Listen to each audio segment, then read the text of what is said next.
नमस्कार मित्रों, मैं सर्वेश श्रीवास्तव आप सभी का study with Sarvesh YouTube channel में स्वागत करता हूं। आज हम क्लास 12 के इलेक्ट्रोस्टैटिक्स यूनिट्स के बारे में बात कर रहे हैं। इसका पार्ट फर्स्ट हमने क्लियर किया था।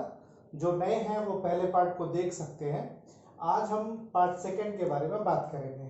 पार्ट फर्स्ट के अंतर्गत हमने ये देखा था कि कैसे किस तरीके से हम चार्ज को लेकर बात किए थे कि चार्ज कैसे किस तरीके से चार्ज के बारे में शुरुआत हुई थी। आवेश कैसे हमको दिखा, आवेश के बारे में हम किस तरीके से समझे, ये हमारे फर्स्ट पार्ट में जो कि चैनल पे है, आप चाहे तो उसको फिर से रिवाइज कर सकते हैं इस सेकेंड पार्ट को देखने के लिए।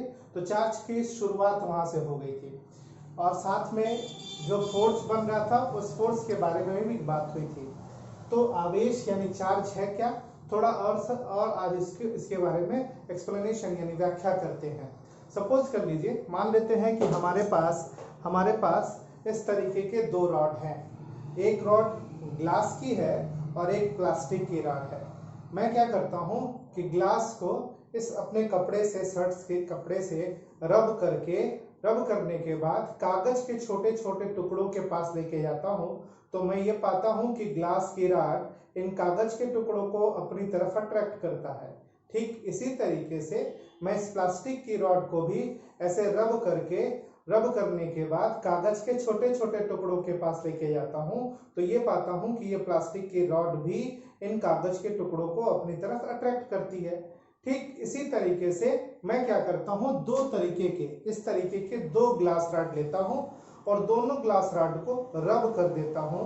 रब करने के बाद इनको किसी स्ट्रिंग से, किसी धागे से बांध कर लटकाता हूं, तो ये पाता हूं कि दोनों ग्लास रॉड एक दूसरे से दूर जाते हैं। दोनों ग्लास रॉड एक दूसरे से दूर जाते हैं। इसका मतलब इन दोनों ग्लास रॉडों के बीच प्रतिकर्षण हो रहा है। इसको इंग्लिश में रिपल्शन कहते हैं। ठीक है, सेम फिनोमिना, ऐसी ही प्रक्रिया मैं प्लास्टिक के रॉड से भी करता हूं। सपोज कर लेते हैं कि हमारे पास ऐसे ही दो प्लास्टिक रॉड है और दोनों प्लास्टिक की रॉड को रब करके इसको किसी स्ट्रिंग से लटकाते हैं। जब किसी स्ट्रिंग से लटकाते हैं तो ये पाते हैं कि ये दोनों प्लास्टिक रॉड भी एक दूसरे से दूर जा रहे हैं। इसका मतलब ये भी रिपल्सन हो रहा है। तो रिपल्सन क्यों हो रहा है? एक चीज प्रिंसिपल, या आप एक चीज सोच सकते हैं कि एक चीज समझ में आई दिमाग में, चूंकि दोनों तरफ मटेरियल एक जैसे थे, यानी इधर भी प्लास्टिक लिया गया था और दूसरा वाला रॉड भी प्लास्टिक था, और ग्लास रॉड में भी एक ग्लास रॉड था तो दूसरा ग्लास रॉड था। ये दोनों एक दूसरे को क्या कर रहे थे? रिपल्सन कर रहे थे। और जब हमने इसका उल्टा किया, यानी कहने का मतलब यह है कि हमने एक ग्लास रॉड लिया और एक प्लास्टिक रॉड लिया और दोनों को रब करके एक किसी स्ट्रिंग से बांधकर इसको हम लटकाते हैं, तो ये पाते हैं कि ये दोनों एक दूसरे की ओर आने लगते हैं। मतलब इनके बीच अट्रैक्शन होता है, यानी आकर्षण हो रहा है। तो आकर्षण कैसे हो रहा है? यहाँ पे देखिए, दोनों मटेरियल अपोजिट है, अपोजिट मटेरियल है। इसका मतलब ये हमारा प्लास्टिक रॉड है, ये हमारा ग्लास रॉड है। इसका मतलब ये हुआ कि यहाँ पर जब हम किसी मैटर को रब कर रहे हैं, तो रब करने पर हम ये पा रहे हैं कि दो तरह की फिनोमिना हो रही है। ठीक है ना? रब करने पर यानी घर्षण के द्वारा, जब हम पदार्थ को घर्षण कर रहे हैं तो घर्षण के द्वारा हम ये पा रहे हैं कि दो तरीके की फिनोमिना यानी घटना हो रही है। इसका मतलब क्या कि एक तरफ क्या हो रहा है? प्रतिकर्षण, जिसको रिपल्शन कहते हैं, और दूसरी तरफ जो घटना हो रही है उसको हम कहते हैं आकर्षण। तो दो तरह की हमारी फिनोमिना हो रही है। क्यों? क्योंकि जब हम मैटर्स को यानी सबस्टेंस पदार्थ को जब परस्पर रगड़ रहे हैं, तो रगड़ने के बाद देखें इस तरीके से, इस घटना से एक निष्कर्ष ये निकलता है कि जो हमारा आवेश है वो एक तरह का नहीं, दो तरह का होता है। क्यों? क्योंकि ये प्रतिकर्षण का भी गुण दिखा रहा है और आकर्षण का भी गुण दिखा रहा है। तो दो तरह के आवेश होते हैं, इस घटना से पता चला। तो वो दोनों आवेश क्या होंगे, किस तरीके से होंगे, उसके लिए फ्रैंकलिन ने ये हमको बात स्पष्ट की कि जब आप इस ग्लास रॉड को रब करके कागज की तरफ ले आते हैं, तो ये कागज को अपनी तरफ अट्रैक्ट करता है। प्लास्टिक रॉड को भी रब करके जब हम कागज की तरफ लेके जाते हैं, तो ये भी कागज को अपनी तरफ अट्रैक्ट करता है, यानी दोनों कागज के टुकड़ों को अपनी ओर अट्रैक्ट करते हैं। लेकिन जब दोनों को हम कंबाइन कर देते हैं, कंबाइन करने के बाद इसको किसी से चीज से बांध के और फिर रब करके, और जब हम कागज के टुकड़ों के पास लेके जाते हैं तो देखते हैं कि कंबाइंड फॉर्म में ये किसी भी तरह के कागज के टुकड़ों को अपनी तरफ अट्रैक्शन नहीं करता है, मैंने अट्रैक्ट नहीं करता, आकर्षित नहीं करता। जब ये अलग अलग थे, जब ग्लास रॉड अलग था और ये हमारा प्लास्टिक रॉड भी अलग था, जब ये दोनों अलग अलग थे तो हम ये पा रहे थे कि दोनों कागज के टुकड़ों को अपनी तरफ अट्रैक्ट कर रहे थे। लेकिन जैसे ये दोनों कंबाइन हुए, कंबाइन होने के बाद रब किया गया, तो रब करके कागज के टुकड़ों के पास रखने पर यह पाया गया कि कंबाइन फॉर्म में ग्लास रॉड और प्लास्टिक रॉड मिलकर किसी भी तरह का कोई अट्रैक्शन या रिपल्सन पावर नहीं रिप्रेजेंट करते हैं। तो ये कैसे होता है? तो ये फिनोमिना के सब्जेक्ट में मैथमेटिक्स में हम देखते हैं। मैथमेटिक्स में कोई दो चीजों को आपस में अगर हम ऐड करें तब जीरो हो जाती है। मैथमेटिक्स में ये फिनोमिना होती है। और कब होती है?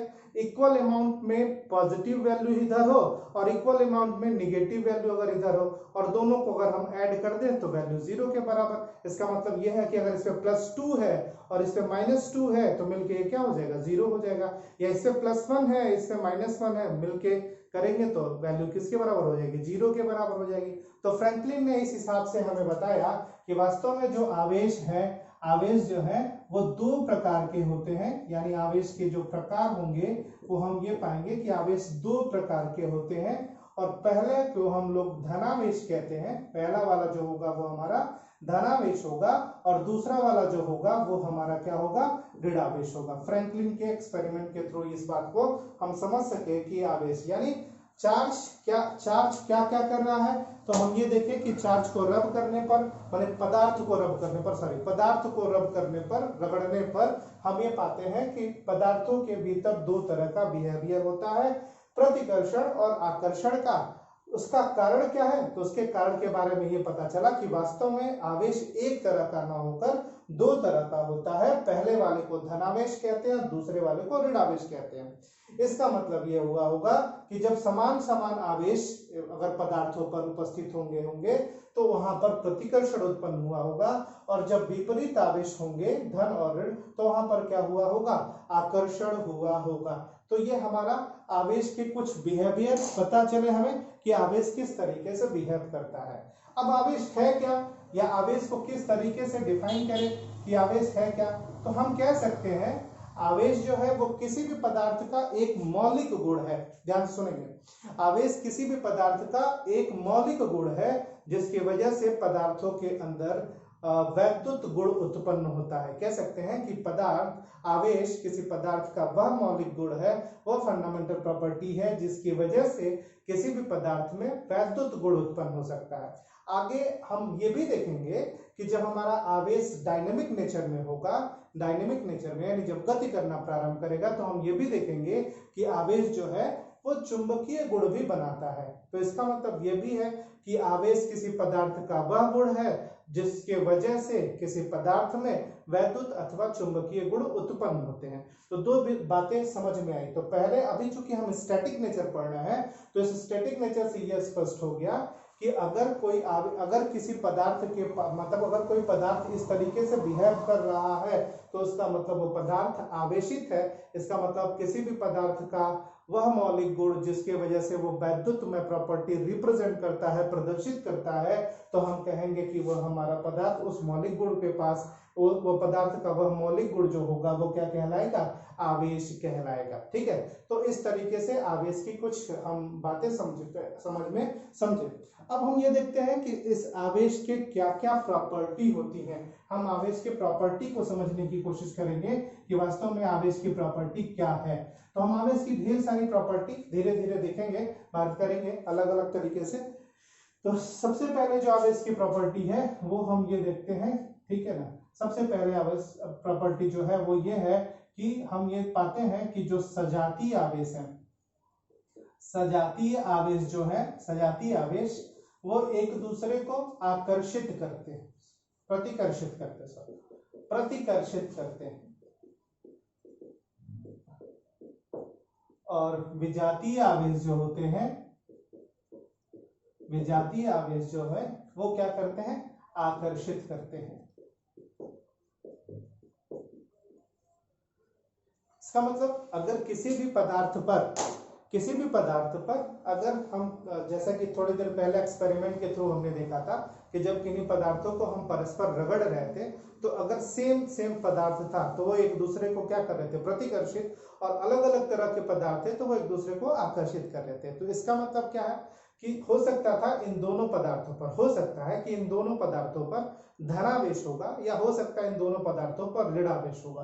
तो ये सजातीय आवेश हो गए और सजातीय आवेश क्या करेंगे, एक दूसरे को प्रतिकर्षित करेंगे।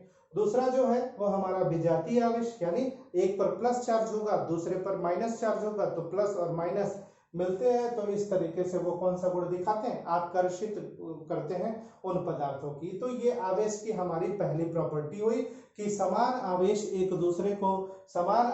दूसरे को प्रतिकर्षित करेंगे, जबकि डिफरेंट चार्ज यानी विजातीय आवेश यानी अलग अलग आवेश एक दूसरे को सदैव अपनी तरफ आकर्षित करेंगे।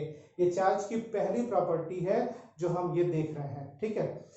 इसके बाद जो चार्ज की जो दूसरी प्रॉपर्टी आती है, जो भी दूसरी प्रॉपर्टी आती है किसी भी चार्ज के लिए, वो ये आती है, ध्यान से देखेंगे कि चार्ज जो होता है, आवेश जो होता है, किसी भी पदार्थ पर जो आवेश होता है, आवेश वो हमेशा संरक्षित रहता है, यानी आवेश संरक्षण सिद्धांत के नियमों का पालन करता है, ठीक है ना। ठीक है, इसका मतलब क्या हुआ, आवेश का संरक्षण सिद्धांत का मतलब ये हुआ कि किसी पदार्थ पर जितने आवेश होते हैं उस आवेश की मात्रा हमेशा उतनी ही नियमित रहती है। कैसे पता, ध्यान से देखिए इधर कैसे, कायदे से। जैसे मान लीजिए ये एक प्लास्टिक है, ये एक ग्लास रॉड है, ध्यान से सुनेंगे, ये एक ग्लास रॉड है, ठीक है, और इसको हम अभी रब वगैरह नहीं कर रहे हैं और हम ऐसे कागज के टुकड़ों के पास ले जाते हैं तो ये किसी भी तरह की प्रॉपर्टी को रिप्रेजेंट नहीं करेगा, माने कागज के टुकड़ों को अपनी तरफ बिल्कुल आकर्षित नहीं करेगा।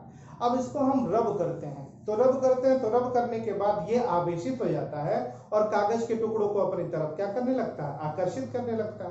तो जब हम रब करते हैं तो होता क्या है, जब रब करते हैं तो होता ये है कि इसमें से कुछ इलेक्ट्रॉन निकल कर दूसरे जिस पे रगड़ रहे हैं उस पे चला जाता होगा। इसका मतलब यह है कि अगर इसमें इलेक्ट्रॉन की कमी हो रही